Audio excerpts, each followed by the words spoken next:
নমস্কার। বাঙালির সকাল হোক কিংবা সন্ধ্যা, চায়ের সাথে হোক কিংবা চানাচুরের সাথে মুড়ির কিন্তু কোনো বিকল্প নেই। আর এই মুড়ি বাচ্চা থেকে বড় সবারই কিন্তু খুব প্রিয়। আজ আমি মুড়ির ভেতরে ডিম দিয়ে আপনাদের খুবই সুস্বাদু আর হেলদি একটা রেসিপি আপনাদের তৈরি করে দেখাবো। রেসিপিটা প্রথম থেকে শেষ পর্যন্ত দেখার অনুরোধ করছি। আসুন রেসিপিটা শুরু করি। আমি প্রথমে 1 বাটি পরিমাণ মুড়ি নিয়ে নিয়েছি।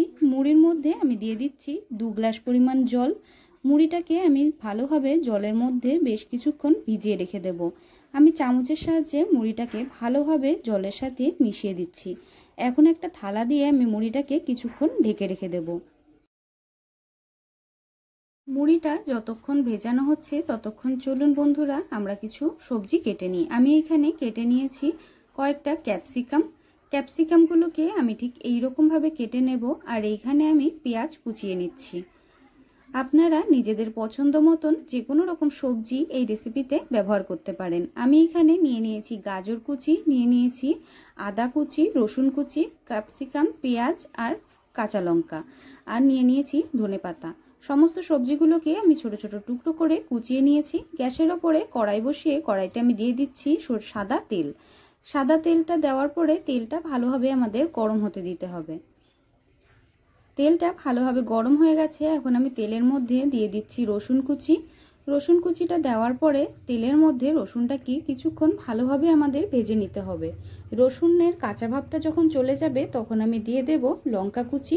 লঙ্কা কুচিটা দেওয়ার পরেও লঙ্কাটাকেও কিছুক্ষণ নাড়িয়ে চাড়িয়ে ভালোভাবে ভেজে নিতে হবে। তারপরে আমি দিয়ে দিচ্ছি গাজর। একে একে আমি সমস্ত সবজি দিয়ে ভালোভাবে কিন্তু ভেজে নেব। তবে এই সবজিগুলোকে আপনারা খুব বেশি ফ্রাই করবেন না, হালকা ভাজা করতে হবে যাতে সবজিগুলো সুন্দরভাবে নরম হয়ে যায়, কিন্তু অতিরিক্ত পরিমাণে ভাজা যাতে না হয়। আমি এখন দিয়ে দিচ্ছি পেঁয়াজ। এখন পেঁয়াজটাকে দিয়েও আমি ভালোভাবে একই রকমভাবে নেড়ে চেড়ে সুন্দরভাবে ভেজে নেব। পেঁয়াজ আর গাজরটাকে আমি বেশ কিছুক্ষণ ভালোভাবে নেড়ে চেড়ে ভেজে নিয়েছি। এখন আমি দিয়ে দিচ্ছি ক্যাপসিকাম। ক্যাপসিকামগুলোকেও আমি ভালোভাবে ভেজে নেব। ভেজে নেওয়ার আগে আমি সামান্য পরিমাণে একটু লবণ দিয়ে দিচ্ছি যাতে সুন্দরভাবে সবজিগুলো ভাজা হয়ে যায়। সবজিগুলোকে আমাদের ভালোভাবে ভেজে নিতে হবে, কিন্তু খেয়াল রাখতে হবে সবজিগুলো যেন ওভারকুক না হয়। সবজিগুলো খুব ভালোভাবে সুসেদ্ধ হবে কিন্তু একদম গলে যাবে না, সেই রকমভাবে আমাদের সুন্দরভাবে সবজিগুলোকে ভেজে নিতে হবে। দেখুন বন্ধুরা, আমি সমস্ত সবজিগুলোকে সুন্দরভাবে ভেজে নিয়েছি। এখন আমি দিয়ে দিচ্ছি আদা কুচি। আদা কুচিটা দিয়ে আবার আমি খুন্তির সাহায্যে ভালোভাবে নেড়েচেড়ে ভেজে নেব। আদা কুচিটা পরে দিলে স্বাদটা কিন্তু খুব ভালো আসে, তার জন্য আমি পরে আদা কুচিটা দিয়ে দিয়েছি। আদাটা দিয়ে আমি বেশ কিছুক্ষণ ভালোভাবে ভেজে নিয়েছি। এখন আমি দিয়ে দিচ্ছি 1 চামচ পরিমাণে সয়া সস, দিয়ে দেব 2 চামচ পরিমাণে টমেটো সস, দিয়ে খুন্তির সাহায্যে সুন্দরভাবে আমি নাড়িয়ে চাড়িয়ে সমস্ত সবজির সাথে সসগুলোকে ভালোভাবে মিলিয়ে নেব।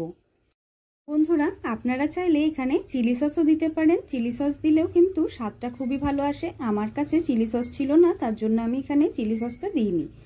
এখন গ্যাসের ফ্লেমটা আমি বন্ধ করে দেব। আমি গ্যাসের উপরে একটা প্যান বসিয়ে দিয়েছি। প্যানের ভেতরে আমি দিয়ে দিয়েছি সাদা তেল। তেলটা ভালোভাবে আমাদের গরম করে নিতে হবে। আর এইখানে আমি একটা বাটির মধ্যে 2টো ডিম ভেঙে নিয়ে নিচ্ছি। আপনারা চাইলে 2টোর পরিবর্তে 3টে ডিমও দিতে পারেন, অথবা একটা ডিমেও আপনারা তৈরি করতে পারেন। ডিমের মধ্যে আমি দিয়ে দিচ্ছি সামান্য পরিমাণে লবণ। এখন ডিমটাকে চামচ দিয়ে ভালোভাবে আমি ফেটিয়ে নিচ্ছি। ডিমটাকে আমি ভালোভাবে চামচ দিয়ে ফেটিয়ে নিয়েছি। তেলটা প্যানের মধ্যে গরম হয়ে গেছে। এখন তেলের মধ্যে আমি একটা অমলেট তৈরি করে নেব। অমলেটটাকে ভালোভাবে আমি চারিপাশে ছড়িয়ে নিচ্ছি। একদম পাতলা পাতলা যেন অমলেটটা তৈরি হয়, তার জন্য আমি চারিপাশে ডিমটাকে ছড়িয়ে দিয়ে ভালোভাবে উল্টে পাল্টে ভেজে নেব। এপাশ ওপাশ করে আমি ডিমটাকে সুন্দরভাবে ভেজে নেব। তারপর খুন্তির সাহায্যে আমি ছোট ছোট টুকরো করে কেটে নেব। আমরা যেই রকমভাবে ডিমের ভুজিয়া তৈরি করি ঠিক সেই রকমভাবে আমি ডিমটাকে ছোট ছোট টুকরো করে কেটে নিচ্ছি।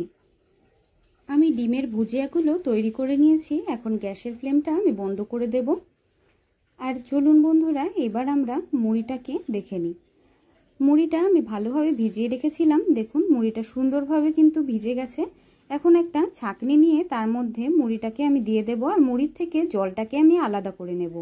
মুড়িটাকে ভালোভাবে জল নিংড়ে ছাঁকনির মধ্যে রেখে দিতে হবে, যাতে মুড়ির সমস্ত জলটা ভালোভাবে ঝরে যায়। মুড়িটাকে আমি ভালোভাবে চিপে নিয়েছি, মুড়ির থেকে ভালোভাবে জলটা বেরিয়ে গেছে। এখন আমরা যে সবজিটাকে ভেজে নিয়েছিলাম সস দিয়ে, সেই সবজির মধ্যে মুড়িটাকে দিয়ে ভালোভাবে আমি মিলিয়ে দেব। সুন্দরভাবে আমাদের খুন্তিটা নাড়িয়ে ভালোভাবে মিশিয়ে নিতে হবে।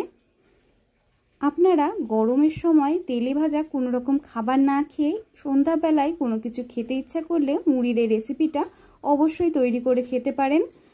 অল্প সামান্য তেল দিয়ে আর সবজি দিয়ে আপনারা এই রেসিপিটা যদি একবার সন্ধ্যাবেলায় বানিয়ে খান, আপনারা কিন্তু চপ সিঙ্গারা ভুলে যাবেন। খুব ভালোভাবে আমি সমস্ত সবজির সাথে মুড়িটাকে সুন্দরভাবে মিশিয়ে দিয়েছি।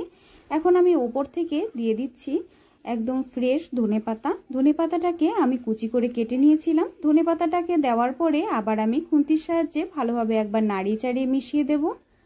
সুন্দরভাবে আমি একবার নাড়িয়ে চাড়িয়ে মিশিয়ে দিয়েছি। এখন আমি দিয়ে দিচ্ছি ডিমের ভুজিয়াগুলো।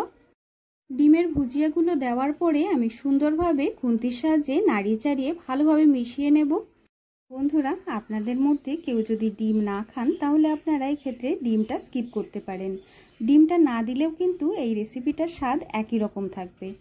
ডিমটা দিয়ে আমি সুন্দরভাবে নাড়িয়ে চাড়িয়ে মিশিয়ে দিয়েছি। এখন আমি দিয়ে দিচ্ছি 1 চামচ পরিমাণে গোলমরিচের গুঁড়ো।